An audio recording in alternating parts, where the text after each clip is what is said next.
Assalamualaikum warahmatullahi wabarakatuh. Apa kabar teman-teman hari ini? Alhamdulillah, luar biasa, tetap semangat, Allahu Akbar. Iha.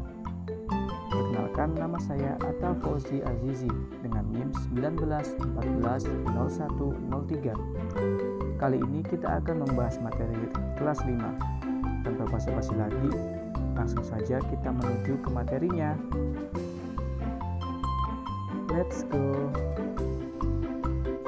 Nah, kali ini kita akan membahas tentang tema ekosistem untuk kelas 5. Tema 5, penguatan materi ilmu pengetahuan sosial atau IPS. Nah, untuk KD-nya yakni mengidentifikasi karakteristik geografis Indonesia sebagai negara kepulauan atau maritim dan negara agraris serta pengaruhnya terhadap kehidupan ekonomi, sosial, budaya, komunikasi, serta transportasi.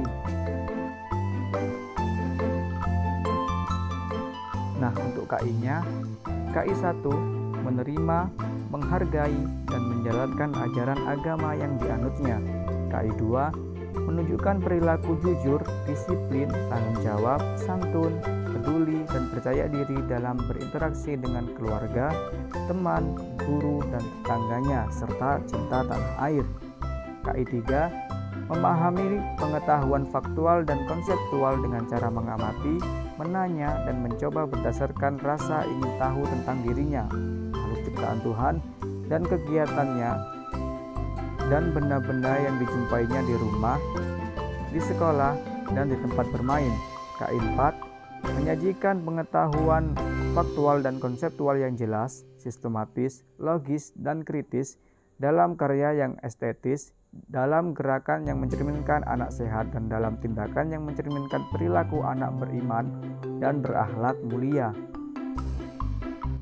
Nah, adapun indikatornya yakni indikator 1.1 menjelaskan ciri khusus berdasarkan kondisi geografis serta pengaruhnya terhadap kegiatan atau kehidupan ekonomi, sosial, budaya, komunikasi, serta transportasi. Indikator 1.2 menjelaskan ciri khusus berdasarkan kondisi kepulauan atau maritim serta pengaruhnya terhadap kehidupan ekonomi, sosial, budaya, komunikasi, serta transportasi.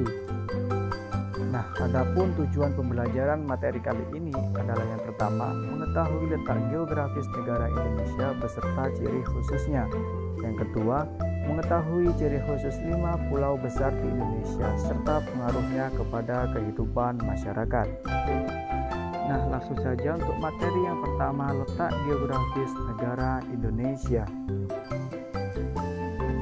Nah, sekedar informasi, secara geografis Indonesia terletak dalam posisi yang sangat menguntungkan atau posisi yang sangat baik, di mana letak geografis Indonesia sendiri terletak di antara dua benua dan dua samudra, yakni benua Asia dan Australia, serta Samudra Hindia dan Samudra Pasifik.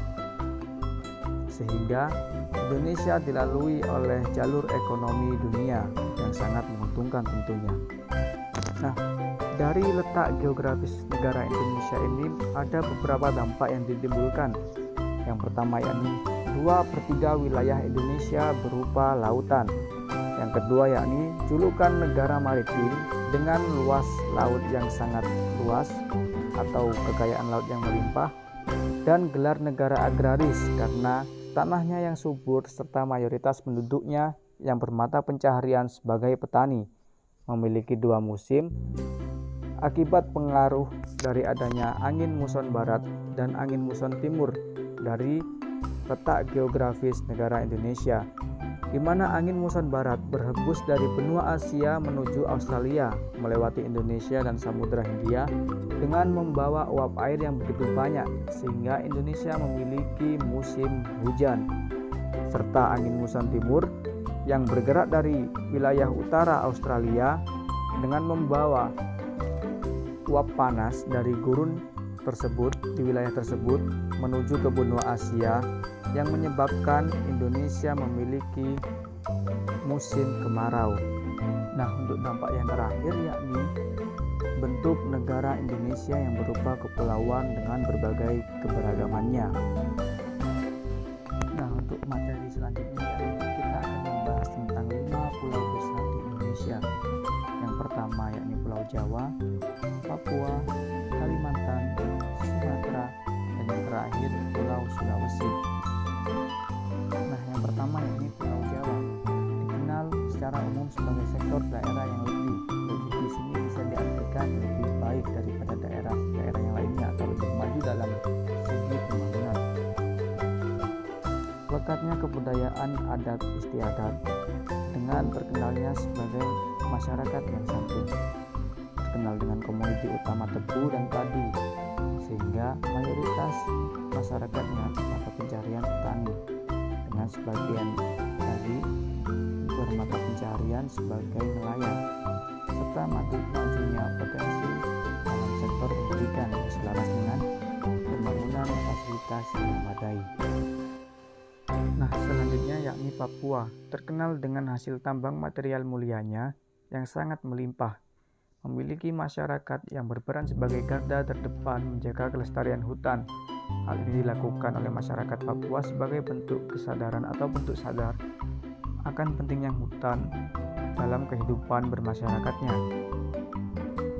Serta masyarakat Papua yang sangat bergantung pada hutan sehingga menjadikan sagu sebagai bahan pangan atau komoditi utama. Selain itu, Papua juga memiliki kekayaan laut yang sangat melimpah yang bisa dimanfaatkan oleh masyarakat yang hidup di Papua. Nah, selanjutnya yakni Pulau Kalimantan, terkenal dengan hutannya yang sangat luas, sehingga Indonesia juga dijuluki sebagai paru-paru dunia karena luasnya hutan yang dimiliki negara Indonesia, salah satunya di Pulau Kalimantan. Dihuni oleh beberapa suku, salah satunya suku Dayak, dan masih banyak lagi. Mayoritas masyarakatnya tentu bergantung pada hasil alam, terutama hutan, serta sungai-sungai yang membentang. Nah, selanjutnya yakni Pulau Sumatera, terkenal dengan hutan-hujan tropisnya dengan hasil alam kelapa sawit yang sangat berlimpah, sehingga Sumatera bisa dikatakan sebagai penyumbang atau pemasok minyak terbesar yang ada di Indonesia. Dibalut dengan nuansa khas masyarakat Melayu, sehingga kebudayaan Melayu di Pulau Sumatera ini sangat-sangatlah kental. Yang terakhir yakni Pulau Sulawesi, memiliki tingkat hasil laut yang lumayan tinggi dan dikenal dengan julukan Pulau Seribu Teluk. Mayoritas masyarakatnya bergantung pada hasil hutan dan pengembangan wisata lautnya ataupun wisata-wisata yang ada di daerah sekitarnya. Nah, setelah kita belajar materi-materi yang telah disampaikan tadi, ada beberapa pertanyaan untuk teman-teman. Yakni yang pertama, ekosistem apa yang paling menonjol di daerah Papua? Yang kedua, sebutkan mayoritas mata pencaharian masyarakat Pulau Jawa. Yang ketiga, di mana letak geografis negara Indonesia? Yang keempat, apa dampak nyata dari letak geografis negara Indonesia? Nah, semoga teman-teman tetap semangat untuk belajar dan terus belajar. Semangat untuk meraih cita-cita atau impian yang kalian cita-citakan. Nah, sekian dari saya, kurang lebihnya mohon maaf. Semoga bermanfaat untuk kita semua atas apa yang telah kita pelajari bersama. Kurang lebihnya mohon maaf. Wallahul muwaffiq ila aqwamit thoriq.